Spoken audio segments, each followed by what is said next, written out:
Donc, cette semaine, je suis en solo.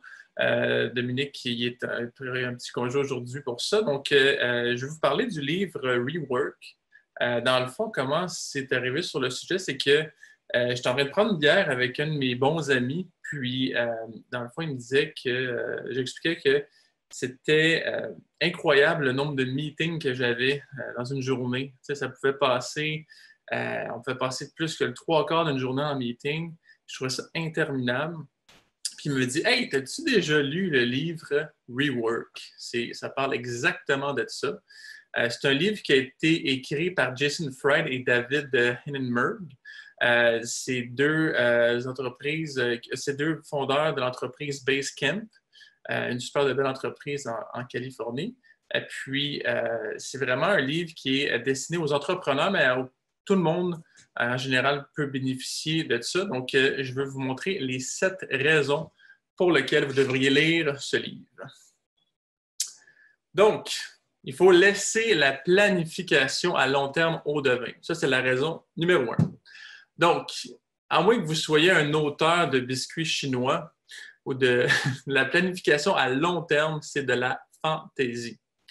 Tu sais, dans le système de probabilité, plus le temps est une variable qui est longue, moins la prévision va être précise. Ça, c'est de la mathématique.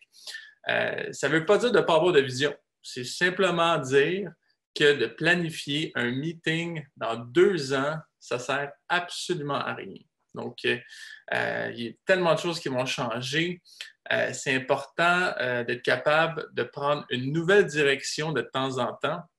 Donc, si on est trop ancré dans la planification de choses, on va être moins enclin à faire un changement de direction rapide.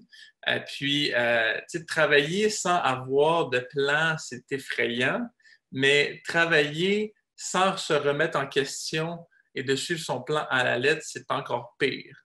Donc, c'est vraiment un des conseils qu'ils disent dans le livre, de planifier, c'est deviner. Raison numéro 2. Dès que possible, c'est du poison. Donc ça, je ne sais pas s'il y en a qui se reconnaissent en vous. Arrêtez de le dire. C'est pas bon, c'est toxique. Dès que possible, fais-moi ça, s'il te plaît. Dès que possible, fais ça. Fais ça dès que possible. Fais ça dès que possible. Donc là, qu'est-ce qui va se passer? C'est que les priorités vont être toutes chamboulées. C'est important de garder ça seulement pour les choses qui sont mesurables, qui ont des conséquences directes et qui sont sérieuses. Pour tout le reste, chill out, comme ils disent. Donc, dès que... il y a très peu de choses, en fait, qui méritent une attention immédiate. On ne parle pas ici du service à clientèle, de répondre rapidement, mais on parle du train-train quotidien. C'est important de focusser sur les bonnes choses. Puis quand quelqu'un nous dit tout le temps dès que possible, bien, ça crée un stress inutile. Ce n'est pas quelque chose qui est nécessaire. Donc, voilà, c'est un conseil dans le livre à suivre aussi. Raison numéro 3. Donc, décider, c'est avancer. Donc, ça, c'est une phrase que j'ai vraiment aimée. Idéalement, ne jamais retarder une décision. C'est difficile des fois, mais les chances qu'on repousse une décision à demain et qu'on prenne exactement la même décision qu'on aurait prise aujourd'hui. Donc, osez trancher, habituez-vous à faire des choix, c'est important, ça va vous libérer l'esprit. Si on prend une mauvaise décision, c'est pas grave, on peut la corriger plus tard. Donc ça, c'est super intéressant. Quand on se commet, par exemple, pour faire une prévision, bien, on se commet, c'est prendre une décision, peu importe dans votre contexte de travail, ça s'adapte. Si jamais vous faites une prévision que vous n'êtes pas convaincu le lendemain ou que vous avez réfléchi plus et vous voulez changer la prévision, bien, c'est possible de le faire. Avec différentes plateformes qu'on utilise, le système décisionnel, c'est super important. C'est vraiment un facteur que le livre il démontre que c'est important de prendre. Donc, la raison numéro 4, les réunions sont toxiques. Donc, ça, c'est quelque chose qui est très important. Les réunions dans le livre, il y a un beau chapitre consacré à ça, puis c'est super intéressant, c'est le pourquoi du pourquoi que j'ai commencé à lire ce livre. c'est vrai, tu sais, quand on pense à ça, on ouvre Outlook ou dans certains contextes, Lotus Note pour les plus vieux de la vieille. Puis, par défaut, un meeting, c'est une demi-heure ou une heure. Tu sais, mais si on a seulement besoin de 7 minutes pour faire le meeting, bien, par défaut, c'est pas proposé. Moi, je me mets au défi de planifier un meeting de 7 minutes. C'est contre-intuitif, mais l'important, c'est d'avoir le minimum de personnes requises, d'avoir strictement les personnes requises. Ça va faire perdre moins de temps à tout le monde, puis il y a moins de chances qu'ils fassent perdre du temps au monde. T'sais, dans le livre, ils sont assez rough. Là. Ils disent même qu'il y a tout le temps un imbécile dans les meetings qui fait perdre le temps aux autres. T'sais, ça, c'est un exemple que j'ai ri. Mais dans certains contextes, je peux me rappeler de certains meetings qu'il y avait des personnes que je n'avais jamais rencontrées et qui faisaient juste remettre des choses à plus tard. Donc, ça m'a fait beaucoup rire ce point-là. Un autre point qu'ils disent, c'est que les meetings, c'est toujours quelque chose qui se reproduit facilement. Tu sais, on planifie un meeting d'une heure, on invite 60 personnes, on fait un ordre du jour qui est souvent très farfelu. Les personnes n'ont pas le temps de se préparer pour ce meeting-là. Puis, quand on arrive au meeting, bien, finalement, on ne suit pas exactement l'ordre du jour. Finalement, on ne fait pas exactement le focus sur qu'est-ce qu'on devrait faire. Avec le travail à distance, maintenant, c'est plus facile de faire des petits meetings. Nous, on utilise beaucoup des réunions comme Teams pour faire des petits meetings. Tu sais, j'ai une question, on se prend un petit 5 minutes ensemble, on s'appelle, on se voit, on règle le point, puis on raccroche, puis c'est fini. C'est beaucoup plus efficace. Puis moi, je vous conseille d'essayer de faire ça le moins de meetings possible, avec les plus petites durées possibles. C'est beaucoup plus efficace. Puis il y a beaucoup moins de monde qui perd leur temps. Donc, est-ce que vous êtes prêts pour la prochaine raison? Donc, les interruptions. Ah, il y a un petit problème dans mes PowerPoint. Il y avait un petit glitch au niveau de la numérotation, mais ça, c'est dans le fond le point numéro 3. Donc, les interruptions, ça tue la productivité. Ça, c'est un point drôlement intéressant que je pense que tout le monde se reconnaît dans ce point-là. Si vous restez constamment tard et vous travaillez le week-end, c'est pas parce que vous avez trop de travail à faire, c'est parce que vous n'en faites pas assez pendant les heures au travail. Puis la raison de tout ça, c'est les interruptions. Donc, c'est à vous de contrôler les interactions et les interruptions. Je vous donne une idée. Quand on travaillait dans les bureaux, il y avait quelqu'un qui pouvait arriver dans le cadre de porte et nous poser une question. Par politesse, on fermait la porte, mais ça arrivait quand même que le monde y cognait et disait hey, « faut vraiment que je te parle ». Puis souvent, ce n'était pas nécessairement une urgence. Maintenant, avec le télétravail, ou quand vous travaillez à distance, c'est beaucoup plus facile de se mettre en mode nuit. Donc, je vous recommande peut-être essayer la semaine prochaine de vous mettre 2 heures. Okay? Vous vous mettez en mode nuit sur votre cellulaire, vous fermez les notifications sur votre ordinateur, puis vous allez constater que ce 2 heures-là, vous allez être beaucoup plus productif que si vous aviez des interactions ou des interruptions pendant votre travail.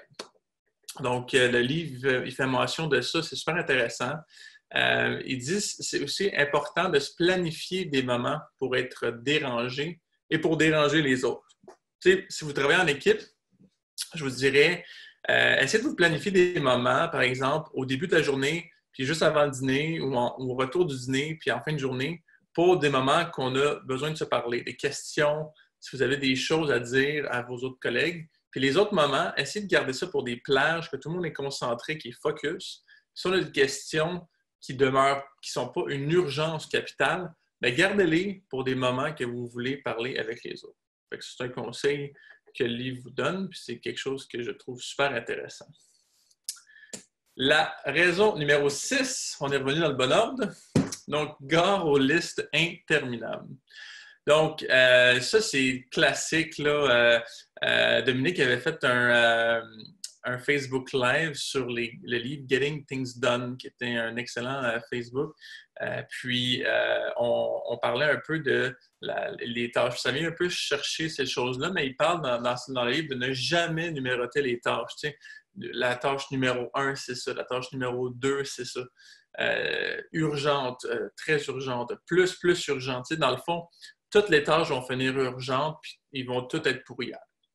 Fait que le livre, qu'est-ce qu'il recommande de faire, c'est d'utiliser des outils comme Trello ou un outil, peu importe, une liste de tâches. Puis les tâches importantes, on les met en haut de la liste. Puis on fait juste les suivre une à une. Une autre chose qu'il conseille de faire, c'est de diviser les tâches avec des sous-tâches. Tu sais, comme par exemple, dans certains outils, on pourrait filtrer les tâches. Donc, si vous avez une tâche, par exemple, pour une bannière en particulier ou pour un projet en particulier, mettez des tags sur vos tâches. Puis après ça, quand vous voulez travailler pour un projet ou pour un client ou pour une bannière, appliquez les filtres. Puis là, soudainement, la liste de 100 items va se réduire à, mettons, 10 items. Puis en faisant ça, bien, ça va être beaucoup plus facile de comprendre les choses qui sont à faire. Puis quand que vous allez créer des tâches, accomplir des tâches, compléter des tâches, ça va être beaucoup plus le fun pour vous de compléter une tâche, de faire 10% par exemple. Donc, si vous aviez 10 tâches versus de faire 1% d'accomplissement. Donc, dans le livre, il donne des exemples là-dessus. On a des outils aussi. Si vous êtes un gestionnaire, puis vous donnez des tâches à faire à vos représentants, à votre équipe, c'est important d'utiliser des outils qui vont vous permettre de le faire. Si, exemple, la personne va rentrer dans un magasin, c'est important de pouvoir dire que seulement cette tâche-là, je veux qu'elle soit affichée, je veux que la personne elle soit dérangée, entre guillemets, seulement si c'est dans le magasin que je veux qu'elle soit ou dans la bannière ou pour le produit. Donc, c'est exemple, un produit n'est pas listé dans une bannière, mais ça ne sert à rien de poser cette question-là, ça va juste la déranger, ça va être une source de distraction additionnelle. Donc, c'était mon point numéro 6. Êtes-vous prêt pour le point numéro 7 et final? De loin, le plus important. Dites non par défaut. Donc, habituez-vous à dire non. C'est un conseil judicieux. C'est le meilleur conseil que vous allez pouvoir avoir à faire. Donc, c'est ça, c'est le fun à travailler avec l'expression yes man, quelqu'un qui va dire oui à tout. Oui, je peux te faire une fonctionnalité de plus. Oui, je peux te faire une échéance trop serrée. Oui, je peux te faire un design mal fait. Je peux tout faire. Mais en réalité, les choses vont s'accumuler rapidement, puis tu vas perdre le contrôle. Donc, utilisez la puissance du non. C'est choquant. Si quelqu'un vous demande est-ce que tu peux faire ça, s'il te plaît? Puis on dit non, la personne va être surprise, mais expliquez-lui pourquoi vous dites non. Tu sais, vous avez des priorités, vous avez des choses à faire, vous avez des choses qui ont peut-être plus de valeur à faire que d'autres que vous faites demander, mais dites non à tout. Faites un exemple, là. Quelqu'un vous demande quelque chose, dites non, mais dites pourquoi. Tu sais. Ça va vous donner un beaucoup plus grand levier pour la discussion, puis après ça, ça va entraîner les choses naturellement à prioriser les choses qui sont importantes. Donc, je vous conseille beaucoup de dire non. C'est vraiment un des plus grandes choses que je vous recommande dans le livre. Donc, une autre chose que je veux, que je lisais les commentaires du livre, là, moi, ça fait environ un bon 4 ans que j'avais lu ce livre-là. Mais je l'ai relu dernièrement, puis dans les commentaires, je lisais qu'il faut relire le livre à tous les 6 mois. J'ai trouvé ça vraiment drôle. Puis effectivement, on est tellement habitué avec le moule de la société, de la business, de faire des meetings. Tu sais, on se fait souvent vite embarquer dans des meetings, des choses comme ça, que de relire ce livre-là, ça se lit super bien. C'est une des belles journées d'automne. Profitez-en pour lire. On va avoir un reconfinement bientôt, non, je niaise. Mais c'est un super de bon livre à lire. Ça va vraiment vous donner des bonnes choses à faire, puis vous allez vous sentir mieux. Vous n'allez pas vous sentir débordé tout le temps. C'est vraiment un livre que je recommande. Donc, une autre petite chose que je voulais vous parler, je suis tombé par hasard sur le livre Remote. C'est un livre qu'ils ont écrit en 2013. Je ne sais pas s'il y en a qui l'ont lu. Moi, j'ai vu hier, là, je ne l'ai pas encore lu, mais j'étais quand même curieux parce que Basecamp, la compagnie de Jason Fried et de David, c'est un livre qui a été écrit en 2013. Ils ont toujours favorisé le travail à distance.